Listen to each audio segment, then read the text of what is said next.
Hi, Wesley Stevenson with Expandacraft once again.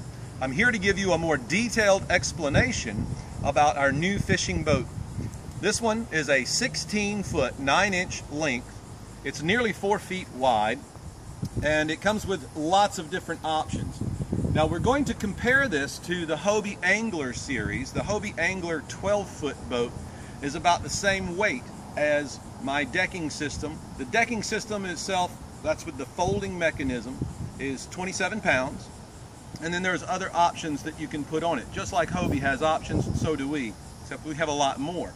Because you can make this 16-foot boat into a 20-foot 6-inch boat if you like. Or of course you could use the hulls and do the step up to a tri-hull. We'll talk more about that. Now, just to give you a quick demonstration, this is so that you can get in the front of the boat and just swim your way right up to the plank and belly up or spin around and put your bottom on here. Very, very easy to get in this boat, even if you're in a heavy wave action. Trying to crawl onto a kayak, no matter how stable it is, you can roll it, especially if you're a big guy. And I'm 210 pounds, and I know that I have a hard time getting on and off regular kayaks. But this way, you're not turning the boat sideways. You're putting your weight forward. It's a catamaran. Totally different story with stability.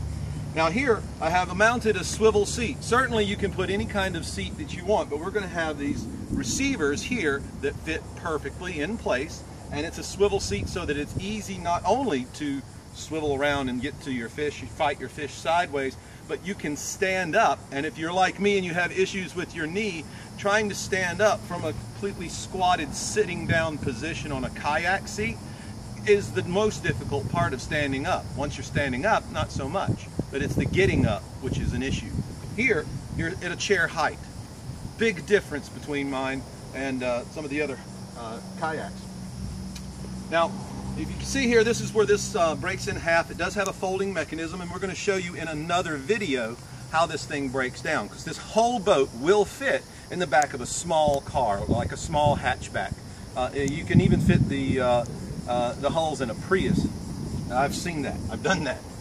In the back, I have netting. The netting is tough enough for you to stand up on. It's just there to save weight. I put the decking on the front because there's, you know, fish guts, there's nuts and bolts and things that you drop, whatever fishing stuff, you want to be able to pick that up. Along this rail system, you can mount, and we don't have it shown here, but you can mount little cup holders, rod holders, everything you want, but you get to mount them where you wish. If you want them in the front, if you want them in the back, there's endless options. Now, when we get back here, this is the remote system.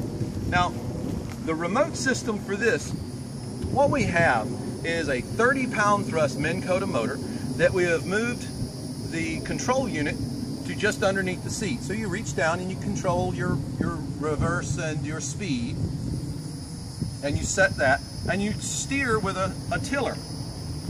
Now this tiller, you can not only pick up with your hand and steer like so, but we're missing one thing here today, is we're going to have another post that sticks out here.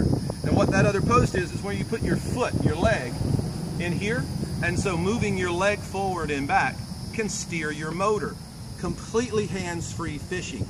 Even with some of the high-tech motors, you still have a handheld remote. So if you're trying to fight a fish and steer the boat at the same time, good luck. But this gives you just one more option.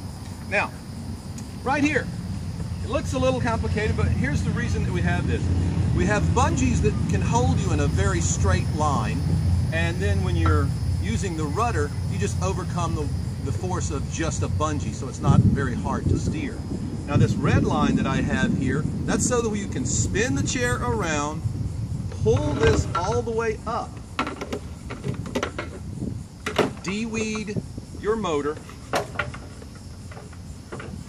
pop it right back down in the water, and go fishing.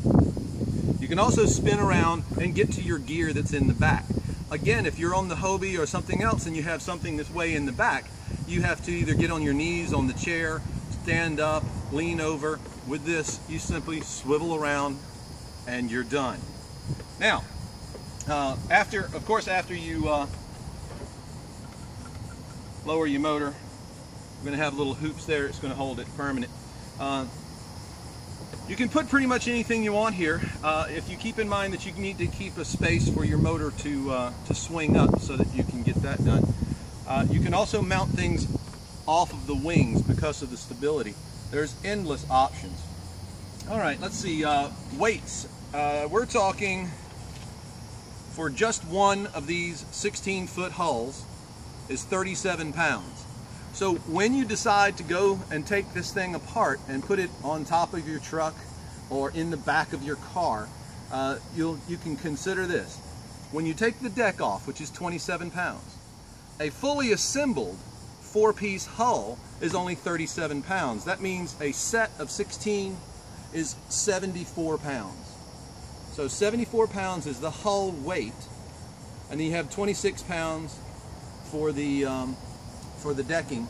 That's all up 100 pounds. That's 11 pounds lighter than the Hobie Angler.